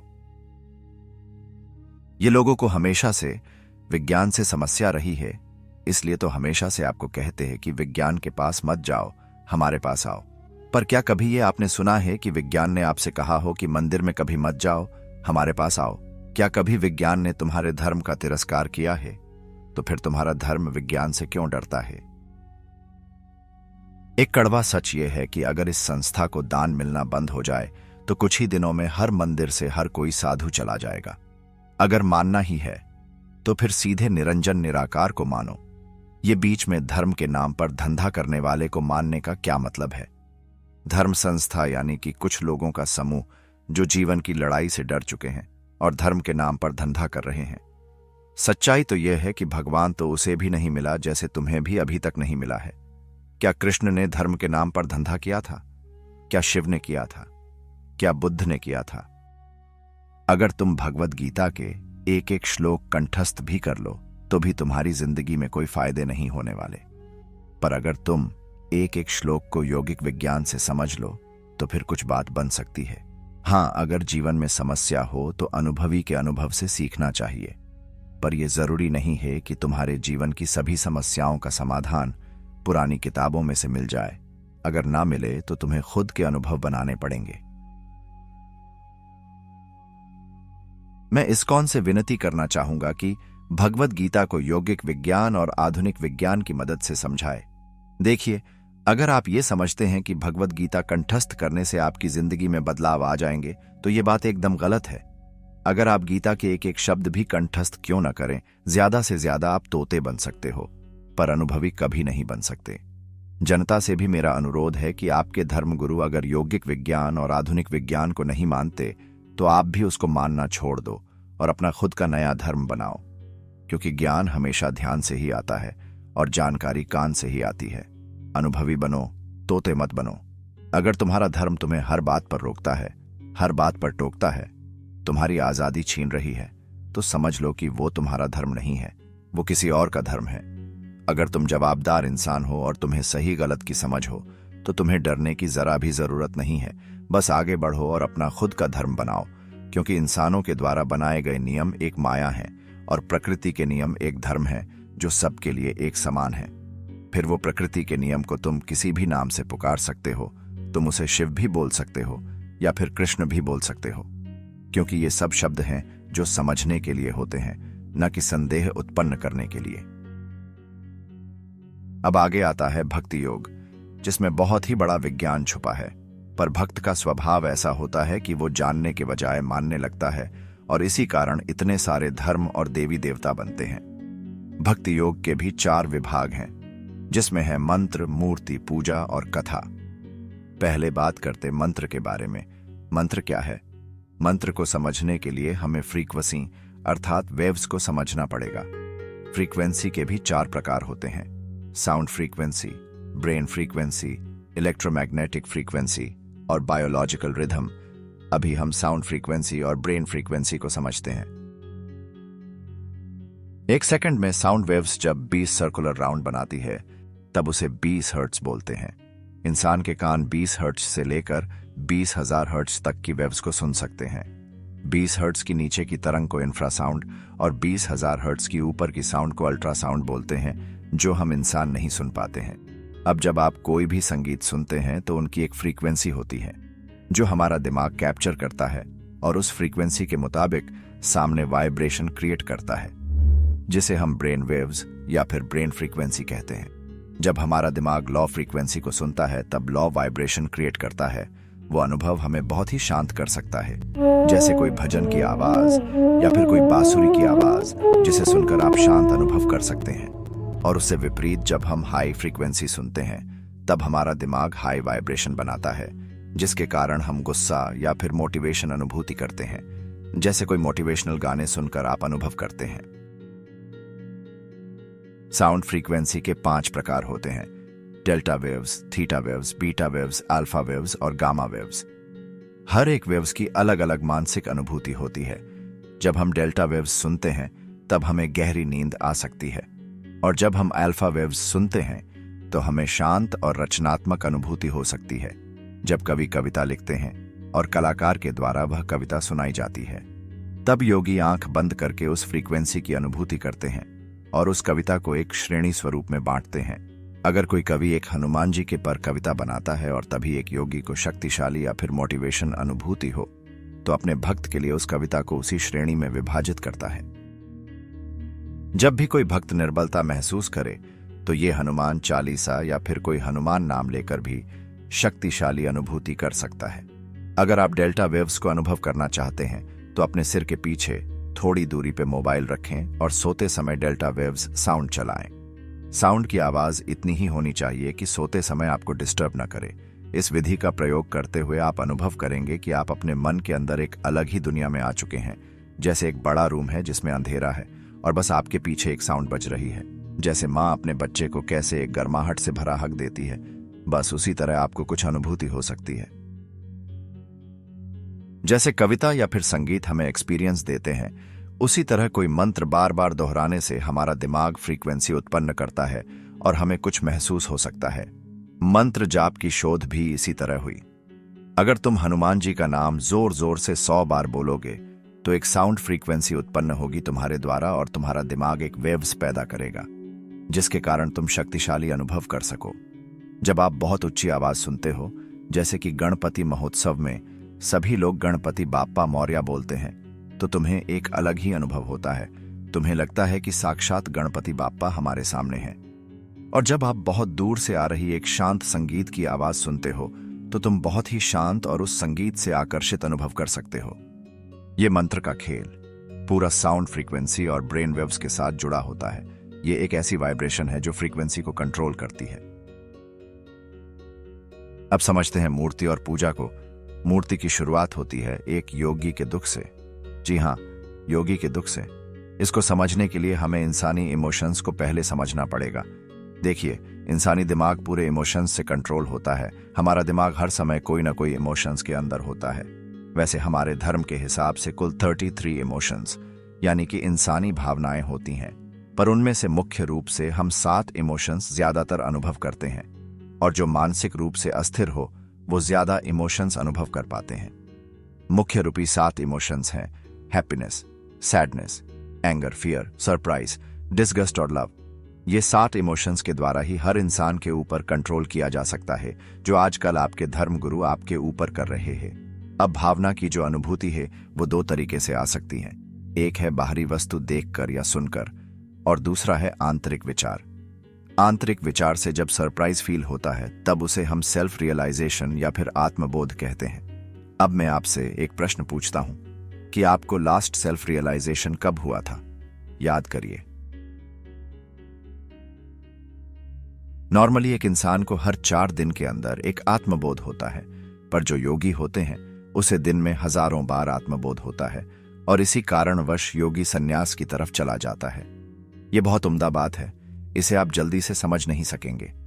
जब एक योगी को पूरे दिनचर्या में इतने आत्मबोध होते हैं कि उसके जीवन में से कोई दुख जैसी चीज ही नहीं रहती, तब वो सुख को भोग कर इतना बोरिंग अनुभव करने लगता है कि वो दुख का इंतजार करने लगता है। इसलिए तो कबीर कहते हैं, हंसना छोड़ दे, रखो रोने से प्रीत, एक दिन सब फना हो जाएगा, यही अनंत गिर। आपको शायद पता नहीं होगा, पर जो उम्दा प्रमाण के योगी होते हैं वो दुख से बहुत प्यार करते हैं। ये बात आप सुनकर नहीं पर अनुभव से ही समझ सकते हैं। आज विज्ञान धर्म को नहीं समझ पाता, क्योंकि धर्म अनुभव से बनता है और विज्ञान लॉजिक से बनता है। लॉजिक और अनुभव दोनों सही हैं अपनी अपनी जगह पर। अब आगे जब योगी को इतने सुख के अनुभव होने लगते हैं और माया से बाहर निकलने का अनुभव होने लगता है, तब उसमें एक कृतज्ञता जागृत होती है। कृतज्ञता यानी कि ग्रेटिट्यूड। याद कीजिए वो दिन जिस दिन आपके साथ बहुत ही कुछ अच्छा हुआ था। तब आपने किसका शुक्रिया किया था? हो सकता है आपने अपने देवी देवताओं का शुक्रिया कहा हो, पर जो योगी होते हैं वो तो निरंजन निराकार को मानते हैं, यानी कि वो जिसका आकार या फिर नाम भी नहीं है। तब योगी को उस समय एक खालीपन महसूस होता है और वो अपनी भावना व्यक्त करने से वंचित हो जाता है। अगर आप भी निरंजन निराकार का अनुभव करना चाहते हैं तो इसके पीछे वाले वीडियो का एंडिंग अनुभव कीजिए। अब आगे जब योगी एक खालीपन महसूस करता है तब सुख पाकर भी बहुत दुखी होता है, क्योंकि उसके पास ऐसा कोई व्यक्ति नहीं है जिसे वो क्रेडिट दे सके, और अगर खुद को क्रेडिट दे दिया तब वो अहंकार महसूस करने लगेगा। और इसलिए योगी ने एक भगवान की मूर्ति बनाई जिसके सामने अपने भाव प्रकट कर सके, जिसे सब क्रेडिट दे सके, जिसके साथ बात कर सके, जैसे अभी हम मूर्ति के सामने करते हैं, बस उसी तरह। भगवत गीता में भी कृष्ण ने कहा कि क्रेडिट हमेशा भगवान को ही देनी चाहिए। इसके पीछे का कारण ही यही है कि जब हम खुद को क्रेडिट देने लगते हैं तब हम धीरे धीरे अहंकारी बनने लगते हैं, और अहंकार इंसान से गलत काम करवाता है। और जब योगी ने मूर्ति बनाई तो उसके अनुयायी ने उस मूर्ति की पूजा शुरू कर दी, ये सोचकर कि अगर ये मूर्ति और ये नाम उस योगी को सुख दे सकता है तो हमें क्यों नहीं। वास्तव में योगी उस मूर्ति की पूजा आभार व्यक्त करने के लिए करता था, ना कि कुछ मांगने के लिए, और पूजा करते समय मन में बोल सके, जैसे हम कुछ मिलने पर अपने भगवान को धन्यवाद कहते हैं। और उसके भक्त ने उस मूर्ति से कुछ मांगने के लिए पूजा शुरू कर दी। आज इस दुनिया में लोग बस पैसों के लिए ही भक्ति करते हैं, और अगर उनको ये पता चल जाए कि पूजा या भक्ति करने से पैसे नहीं मिलेंगे तो अगले दिन ही मंदिर में सन्नाटा छा जाएगा। पर आपके धर्मगुरु आपको ये सच्चाई कभी नहीं बताएंगे, क्योंकि उनका धंधा आपके धर्म पर चल रहा है। तो इस तरह मूर्ति और पूजा की शुरुआत हुई। अब समझते हैं चौथा और आखिरी टॉपिक, कथा। कथा की शुरुआत भक्तों द्वारा हुई है, और एक भक्त का स्वभाव है कि जिसने खुद को जाना है उसे भक्त मानने लगता है, और भक्त जिसको मानता है उसकी भक्ति करता है और दुनिया को भी उसे मानने को प्रेरित करता है। इस लाइन को फिर से ध्यान से सुनिए। जिसने खुद को जाना है उसको भक्त ने माना है, और भक्त जिसको मानता है उसकी भक्ति करता है और दुनिया को भी उसे मानने को प्रेरित करता है। समझ रहे हो आप?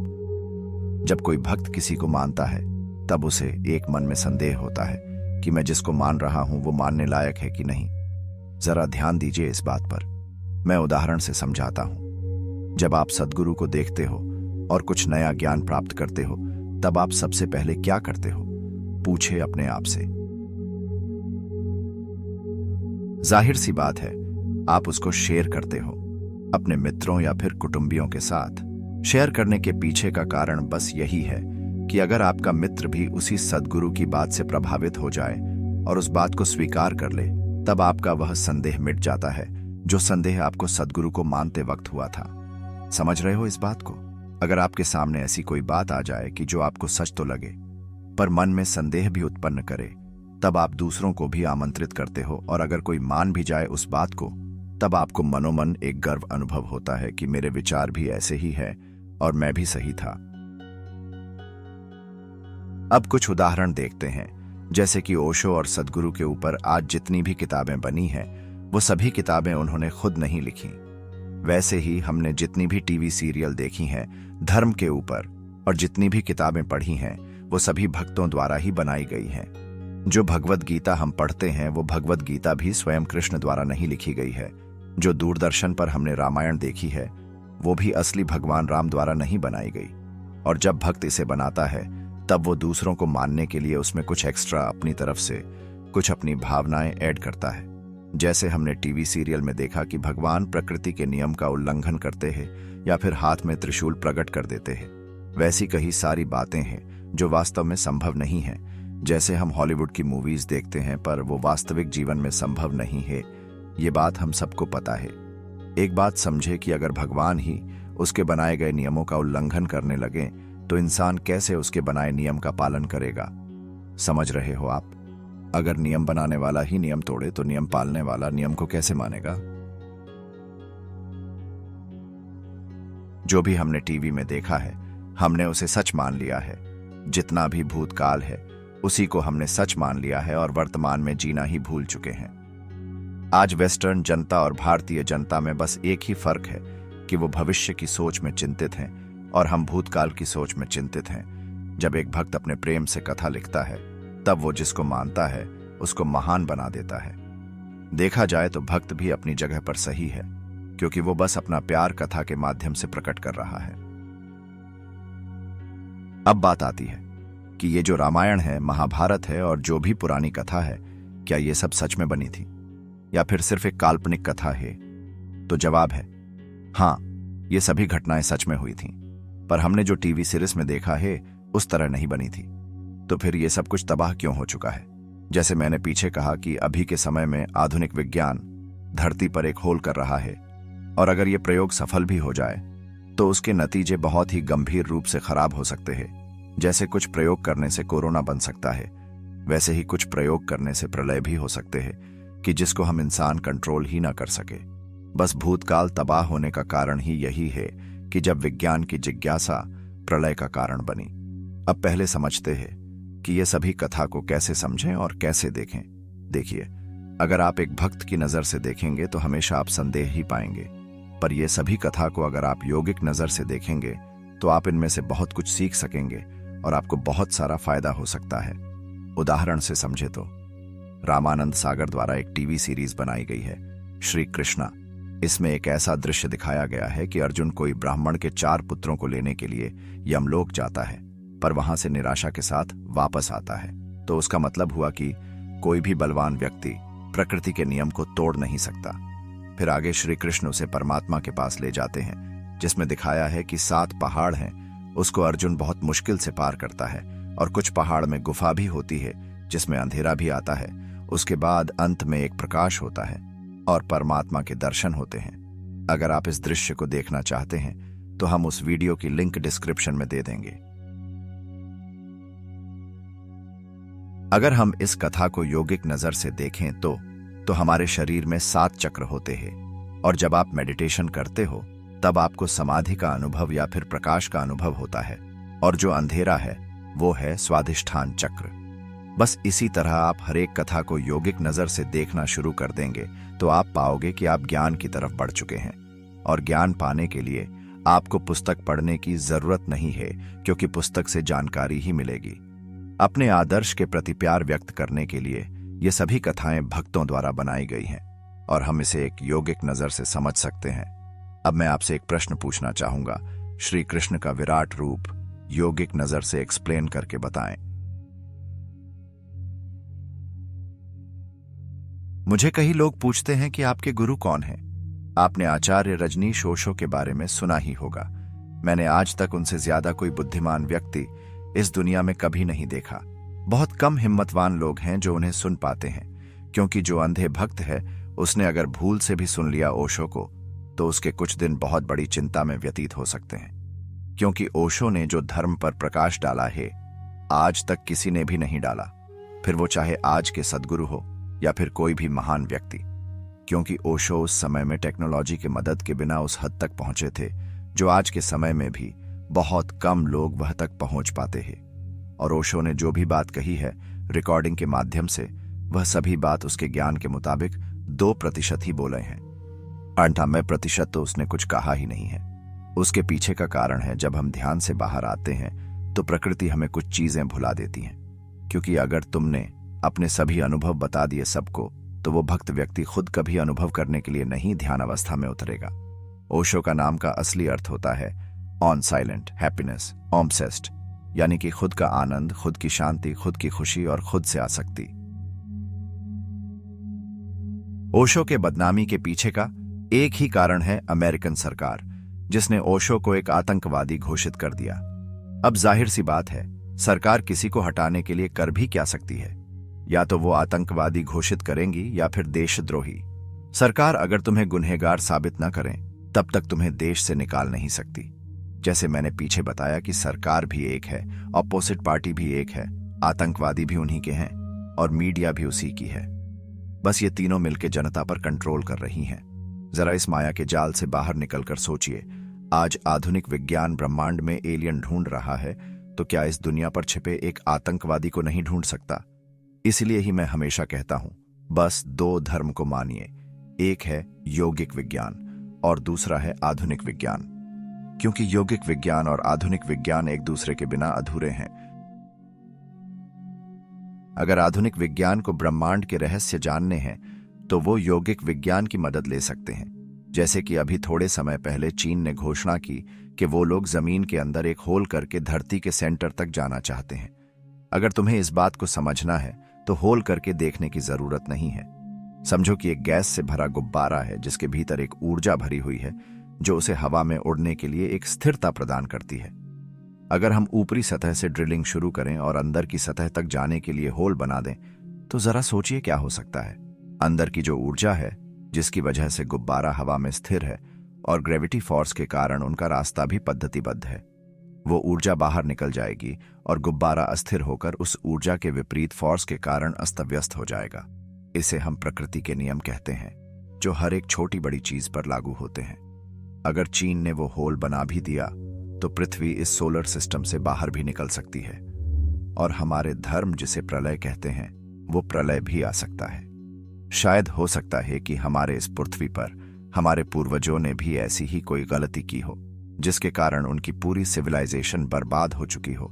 या फिर ऐसा भी हो सकता है कि हमारे से पहले इस दुनिया पर कोई एडवांस सिविलाइजेशन रहती हो और उन्होंने ऐसी ही कुछ गलती की हो, जिसके कारण उसे इस दुनिया को छोड़कर कहीं और जाना पड़ा हो। देखिए, ब्रह्मांड को जानने के लिए कहीं दूर जाने की जरूरत नहीं है। तुम्हारा ब्रह्मांड तुम्हारे अंदर भी है और बाहर भी, क्योंकि एक बूंद को जान लिया तो पूरा समुद्र जान लिया, क्योंकि बूंद भी खुद में एक समुद्र है।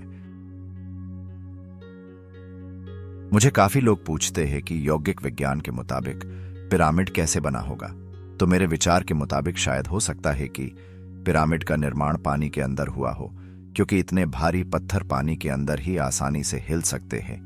जैसे अभी के समय में हम पानी के अंदर ऑयल रिग या फिर कोई अंडर वाटर कंस्ट्रक्शन बनाते हैं, बस उसी तरह। और संभव हो सकता है कि पिरामिड का निर्माण समुद्र के अंदर ही हुआ हो, पर समय के साथ साथ वहां का पानी सूख कर एक बंजर भूमि में रूपांतरित हो चुका हो। इसे हम एंशिएंट एडवांस सिविल इंजीनियरिंग भी कह सकते हैं। बस धर्म भी यही है। धर्म तुम्हारे खुद के अंदर है, धर्म कहीं बाहर नहीं है। धर्म इसलिए बनाया गया कि तुम कोई गलत काम ना करो। जैसे हम बच्चे को डराते हैं कि ये मत करो, वो मत करो, तेरे साथ ऐसा हो जाएगा, वैसा हो जाएगा, बस वैसे ही जनता को कंट्रोल करने के लिए ये धर्म गुरुओं ने धर्म की स्थापना की कि अगर तुम आवाज भी उठाने का प्रयास करो तो देवी देवता के डर से तुम्हें कंट्रोल किया जाए। अगर आपको ऐसा लगता है कि आप किसी देवी और देवता की पूजा नहीं करेंगे तो तुम्हारे देवी देवता तुमसे गुस्सा हो जाएंगे और तुम्हारी लाइफ में परेशानियां दे देंगे, तो ये बात बिल्कुल गलत है। आज दुखी इंसान इसलिए ही पूजा करता है कि उसे सुख मिले, और सुखी इसलिए पूजा करता है कि उनके सुख टिके रहे। तुम स्वतंत्र हो, तुम धर्म के मामले में कुछ भी कर सकते हो। अगर देवी देवता तुम्हें बात बात पे टोके, तुम्हें बंधन में बांधे और हर बात पे डराएं, तो वो देवी देवता कहलाने के लायक नहीं है।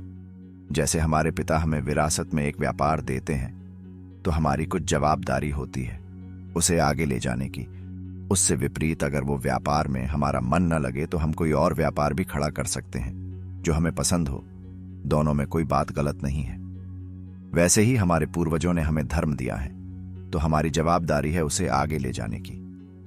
अगर ना ले जा सके तो हमें हमारा खुद का धर्म बनाना चाहिए। पर अभी हम क्या कर रहे हैं? बस उस धर्म को साबित करने में लगे हैं। अगर तुम्हें विश्वास है तुम्हारे धर्म पर, तो फिर साबित क्यों कर रहे हो? एक बार गांधी जी के आश्रम में एक व्यक्ति जो उनका चेला था, वो उनके सामने दारू पी के आया और गांधी जी को बुरा भला बोलने लगा। गांधी जी उससे डर गए और सामने कुछ बोल ही नहीं पाए, क्योंकि वो सामने वाला व्यक्ति गांधी जी को बहुत ही सत्य और बहुत ही कड़वे वचन बोल रहा था। उस कारणवश गांधी जी उसके सामने कुछ ही नहीं बोल पाए, क्योंकि मनोमन उसे भी पता था कि सामने वाला सच बोल रहा है और वो मेरे बनाए हुए नियमों से बाहर निकल चुका है। इसके पीछे भी एक यौगिक विज्ञान है। अगर आप अल्कोहल का सेवन करते हैं तो कुदरती तौर पर कुछ समय के लिए आपका अनाहत चक्र सक्रिय हो जाता है और आप में एक अद्भुत हिम्मत आ जाती है। अगर आप पतंजलि योग सूत्र भी पढ़ेंगे तो उसके अंदर भी ये बात बताई गई है कि इस जगत में कुछ ऐसे द्रव्य भी है जो आपको क्षण भर के लिए सिद्धि दे सकते हैं, पर वो चीजें आपके शरीर को नुकसान भी पहुंचाती है। आपके मंदिर के बाहर भी कुछ ऐसे ही बड़े बड़े नियम लिखे होते हैं कि नशा करके अंदर मत आओ, क्योंकि तुम्हारे धर्म गुरु को डर लगता है कि कहीं उसको गलत साबित करने वाला कोई अंदर ना आ जाए और उनका धर्म के नाम पर चल रहा धंधा बंद ना करवा दे। देखिए, सत्य पर प्रकाश डालना मेरा काम है। उसका मतलब ये नहीं है कि मैं आपको नशा करके मंदिर में जाने को प्रेरित कर रहा हूं। उसके बाद गांधी जी ने गुजरात में अल्कोहल पर ही बैन लगा दिया, क्योंकि गांधी जी कभी नहीं चाहते थे कि उसके बनाए हुए नियम का उल्लंघन कोई जनता करे। देखिए, अगर आपको कोई अल्कोहल लेने का शौक है तो जी भर के लीजिए। प्रकृति ने इस जगत में कोई चीज सही या गलत नहीं बनाई। सही और गलत हमारी सोच होती है, चीजें नहीं। पर याद रखे, तुम्हारे अंदर खुद का एक ऐसा नशा होना चाहिए कि बाहरी जगत के सब नशे उसके सामने फीके पड़े। पतंजलि में एक शब्द है, अथः योग। इसका मतलब है कि अगर तुम माया भोग के थक चुके हो तो अभी से ही योग शुरू कर दो और आध्यात्मिक जगत के आनंद उठाओ। जैसे हवन की आग को शांत करने के दो रास्ते होते हैं कि उसमें घी डालना बंद कर दो या फिर उसमें एक बाल्टी भर के घी डाल दो आग ऑटोमेटिक शांत हो जाएगी। बस वही नियम इंद्रियों को शांत करने के लिए भी बने हैं। मैं बस एक ही चीज कहना चाहूंगा कि अगर आपको कोई नशे करने का मन है तो कीजिए, आपकी जिम्मेदारी आप खुद लीजिए। पर ध्यान रखें, डार्क एनर्जी को ब्राइट में कन्वर्ट करना तुम्हें आना चाहिए, तभी तुम्हें हक है नशे करने का। हनी सिंह के साथ कुछ ऐसा ही हुआ। उसने नशीले पदार्थ का भोग करके एक डार्क एनर्जी अपने आप में बना दी और वो डार्क एनर्जी को ब्राइट एनर्जी में नहीं कन्वर्ट कर सका। फिर उसके साथ क्या हुआ वो रिजल्ट आपके सामने है। हमारी पहले से ही एक मेंटालिटी है कि पाप और पवित्रता दोनों साथ में कभी नहीं हो सकती। क्या कभी पवित्र पाप नहीं हो सकता? एक संभोग जिसे तुम पाप कहते हो, पर उनसे अगर तुम्हें वंश मिले जो तुम्हारी पीढ़ी को आगे बढ़ाए, तब उस पाप को पवित्र पाप बोला जाता है जो देवी देवता करते थे। पवित्रता तुम्हारे उद्देश्य में होनी चाहिए, वस्तु में नहीं। अगर तुम एक जवाबदार व्यक्ति हो और सही गलत का ज्ञान रखते हो, तो फिर तुम्हें ये सब नियम पालने की कोई जरूरत नहीं है।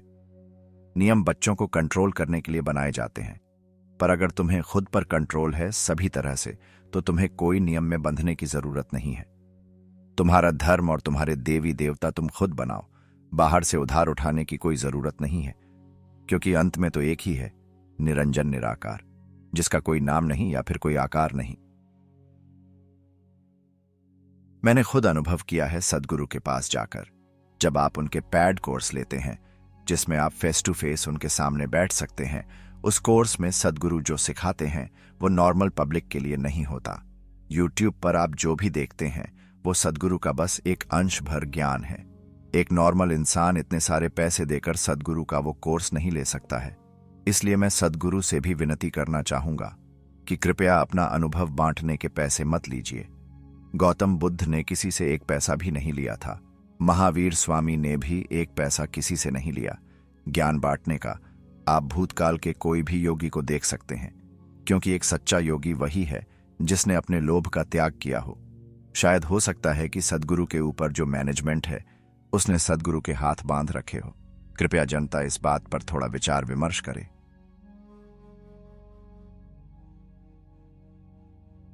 अब अंत में मैं आपको कुछ सुझाव देना चाहूंगा। आपके पास 3 ऑप्शन हैं। सबसे पहला, कोई भी एक धर्म को मानो और उसके साथ साथ आधुनिक विज्ञान को भी मानो, क्योंकि विज्ञान ही आपको हर बार अंधकार से बाहर निकालेगा।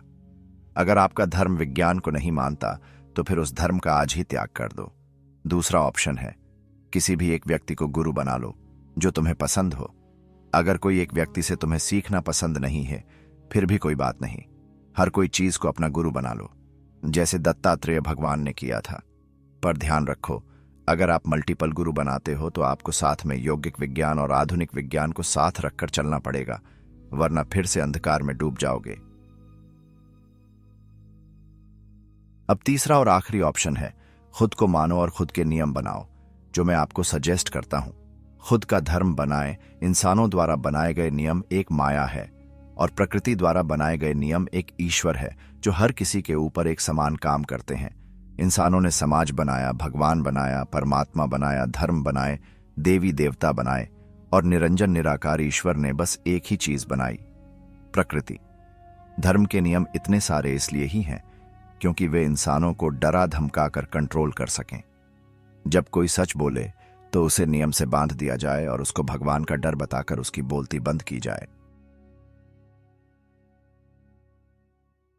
अंत में बस यही कहूंगा कि ये प्रकृति बहुत मासूम है, वह सही गलत नहीं समझती, बस हमें हमारे काम के परिणाम दे देती है। इसलिए डर डर के मत जिए। जो भी करने का मन हो खुलकर करें, बस गलत काम मत करें। आप जैसे हो बहुत ही परफेक्ट हो। किसी के बोलने पर तुम्हें खुद को बदलने की जरूरत नहीं है। बस खुद को एक हायर लेवल पे ले जाओ। भूल जाए बाहरी जगत को। जो कुछ है वो सब अंदर ही है। तुम्हारा परमात्मा तुम्हें हर कदम पर प्यार करता है। अब प्रश्न ये है कि क्या तुम अपने आप को प्रेम करते हो?